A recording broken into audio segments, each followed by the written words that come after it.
Julianne, Michelle, you know, what's great about this film, particularly for watching it, is you get to see two women go head to head, you know, at this level.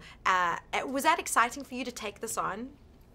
Very much. I mean, you realize, I realized, we started with the scenes where we're sort of across a table from each other, and I realized in that moment when we sat down, I thought, oh, I've never been in this situation before. I've never been in a situation where two women are struggling for power, not for a man, and but for power. Dominance. Yeah, for dominance.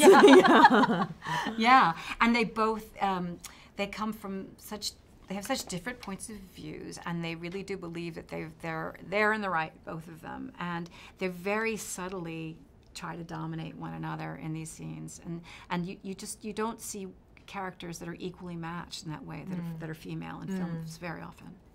And you get to work with your husband again, exactly. but you've worked with Billy Crudup as well as that sort of trio.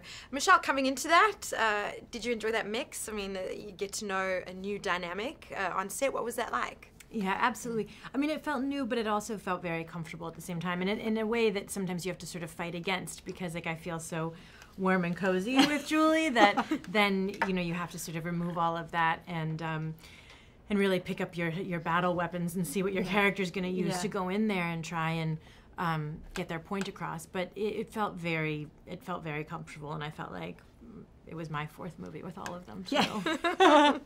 And we get to see you singing again in the car. Oh, yeah. Like in Gloria, right. Belle, which I like. Well, Gloria, I love that. What do you think it is about, though, foreign films that, I mean, it feels like there's more of an audience for them now, or do you think the appetite or the appreciation is there to have them kind of retold, but seen nonetheless? I think there's a real hunger for movies about people and our relationships to one another, and I think in other countries there's an appreciation for that. There's been more development with films like that, whereas in our business I think it's been tough lately because there have been more kind of the sort of superhero, fantasy films have been very popular. So we do look to other places for those kinds of films, and I do think, like I said, there's a hunger for them.